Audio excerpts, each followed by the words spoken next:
자, DJ 말씀드리기 전에 이제 김영삼 대통령의 짧게 말씀을 드리면, 야, 김영삼 대통령은 이 간이 커요. 간이 배짱이 커. 겁이 없어.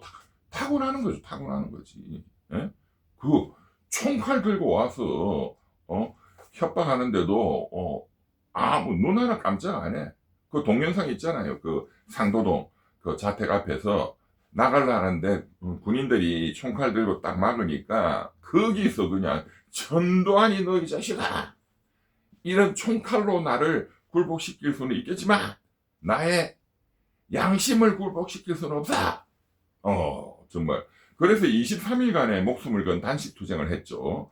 그때 이제 전두환이가 이제 장세동이 안기부장 보내가지고 회유를 했죠. 미국으로 좀 가셔라. 미국으로 가서 좋아하시는 조깅도 막 실컷 하고 우리가 돈도 왕창 드리겠다. 가족들 다 가셔라. 제발 국내에서 정치 활동만 안 하시면 된다. 미국으로 좀 가주십시오. 그때 YS가 했던 잘 안 알려져 있지만 굉장히 유명한 말이 있습니다. 나를 미국으로 보내는 방법은 딱 한 가지다. 나를 죽여서 관에다가 넣어서 관을 미국으로 붙여라. 네, YS. YS의 지역구가 이제 부산에서 거의 구선을 하셨죠. 태어난 곳은 이제 부산 옆에, 요즘에 이제 거가대교, 부산하고 통영이죠, 통영. 과거에 거제도, 거가대교. 거제에서 이제 태어나셨고, 그러니까 뭐 부산이 정치적 고향이죠. 그래서 저도 고향이 부산이고 YS를 참 좋아합니다. 인간적으로. 끝에 IMF라는 그런 국난을 맞게 한 대통령으로서 평가가 굉장히 안 좋아졌지만 정말로 민주화 투사로서의 YS는 정말 멋집니다. 사나이다. 자, DJ의 정치적 망명. 저는 이제 DJ의 그 투쟁과 국가 경영의 역사는 1년 내내 강의해도 부족하겠지만 시간적으로 오늘은 짧게, 정치적 망명, 우리 세대만 하더라도 DJ를 본 적이 없거든요. TV에서. 대학 들어와서 이제 DJ를 알게 되었지. 그래서, DJ의 망명이라는 게 언제 어떤 이유로 있었느냐, 이런 거를 좀 딱 한번 살펴보겠습니다. 그래서 1971년 DJ가 박정희와 겨루는 대통령 선거에 나가서 아깝게 지죠. 아깝게. 그러나 관건 선거가 없었다면 DJ가 대통령이 되었을 것이다. 이제 그래서 DJ가 대한민국의 박정희와 겨루는 지도자로 떠오른 거죠.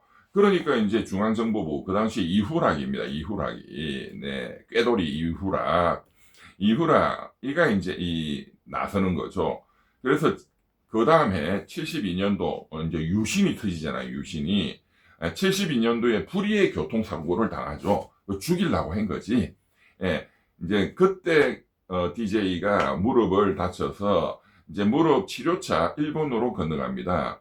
이제 일본으로 건너갔을 때 10월 유신이 터지죠. 10월 유신이. 그래서 국내로 귀국하지 못하고 일본에서 이제 망명을 선언하고 반유신 다도 투쟁을 전개합니다. 네. 그 71년도 장충단 그 100만 명 모아놓고 유세 때 DJ가 딱 예언을 하죠. 저처럼 딱 예언을 하죠. 이번에 박정희가 3선 연임을 하게 된다면 그 다음에 다시 헌법을 바꾸어서 영구 집권을 하는 총통제를 할 것이다. 바로 했잖아요. 10월 유신. 그러니까 DJ도 제가 보기에는 이 뇌과학적인 차원에서 보면 굉장히 뇌가 굉장히 많이 열린 천재입니다. 천재. 통찰력이 뛰어난 사람이지. 통찰력. 그러니까 DJ한테 함부로 뭐라고 깝죽거리지 말라고 비판 같은 것도 이재명에 미친 사람들 보면 김대중도 막 욕하고 난리더만. 비교할 게 아니에요. 역사 속의 인물이야. 역사 속에 존경을 표해야 됩니다. 공과는 물론 있습니다. 네. 자, 그래서 이제 유신이 터지고 DJ는 일본에서 망명 선언을 하고, 그러니까 이 골치 아프니까 73년도에 이후락 중앙정보부가 공작을 해서 도쿄에서 김대중 납치 사건이 벌어지죠. 그 뭐 국제적으로 이제 막 미국이 막 열받았죠. 일본뿐만 아니라. 그리고 이제 동교동 자택 앞에 DJ를 그냥 내던져 버리고 그게 이제 폭발하는 거죠. 폭발. 그 사진들은 보셨죠. DJ의 이 얼굴에 상처 입은. 예. 예. 그리고 이제 DJ를 뭐 지네들이 잘못했으니까 감옥서 넣을 명분은 없고 가택연금을 시킵니다. 가택연금. 그리고 이제 또 가만히 있을 DJ가 아니니까 3년 후에 1976년도에 3월 1일 날 3.1절 민주구국선언을 합니다. 그때 문익환 목사라든가 여러 이제 재야 인사들과 함께 이제 그게 당연히 그때는 긴급조치 시대잖아요. 긴급조치 시대. 긴급조치 위반으로 재판을 받아서 그 잘난 판사놈의 새끼들이 징역 5년을 때립니다. 그래서 이제 5년 징역이 들어가죠. 예. 긴급조치 이거 때리고 한 거 전부 판사들이잖아요. 그러니까 판사들 니네들 임마 정신 차려야 돼. 지금 있는 조희대부터 판사들 제정신 박힌 놈들 있어 임마? 이건 따로 하겠습니다. 지금 사법부 문제는. 그래서 투옥이 되고 징역살이 하다가 드디어 박정희 11.6 시해 사건이 터지고 이제 석방이 되죠. 그리고 서울의 봄이 온다. 이제 삼김시대 YS DJ JP 김종필 서울의 봄 이렇게 하다가 전두환이가 1212 군사반란 그리고 5.18 그 5.18 민주항쟁을 거치면서 다시 DJ는 감옥으로 들어갑니다.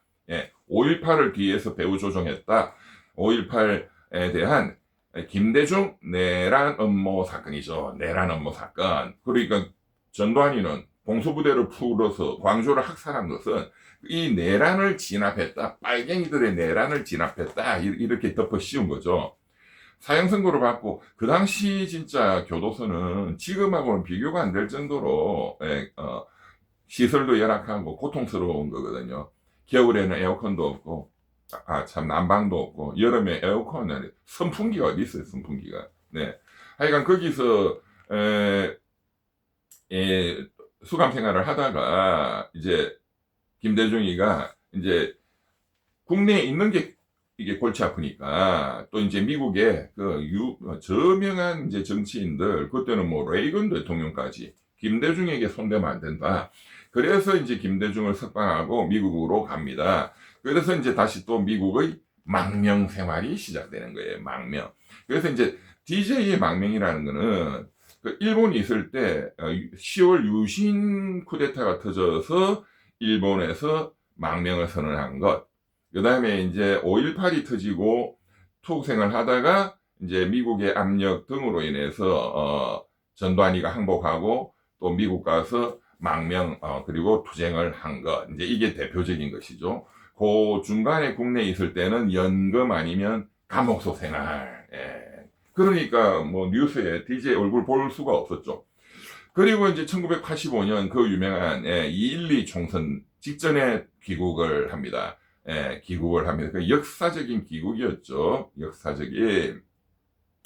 그때 이제 이 죽을 수 있으니까 미국의 정말 유명한 힘 있는 미국 상원 의원들이 여러 명 같이 귀국을 하죠.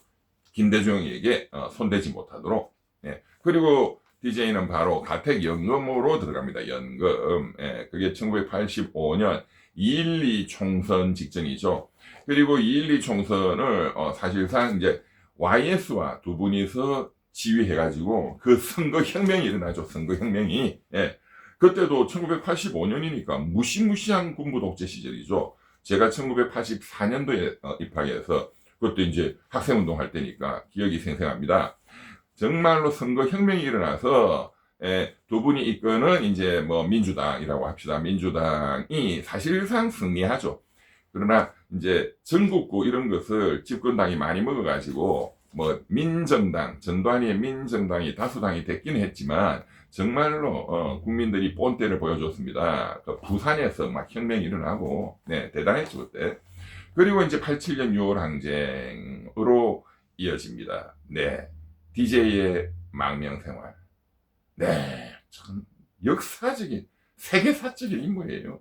YS도 못지 않습니다. YS도 못지 않습니다. 예, YS 국내에서 그렇게 목숨을 건 투쟁. 나를 죽여서 관에 넣어서 나를 미국으로 붙여라. 닭의 모가지를 비틀어도 새벽은 온다. DJ 행동하지 않는 양심은 적의 불의의 편이다. 구독, 좋아요 널리 공유해 주시고 행동하고 실천하는 민주시민이 돼야겠습니다. 후원, 특별회원, 가족회원 많이 참여함으로써 같이 실천합시다. 실천하는 양심이 됩시다. 감사합니다.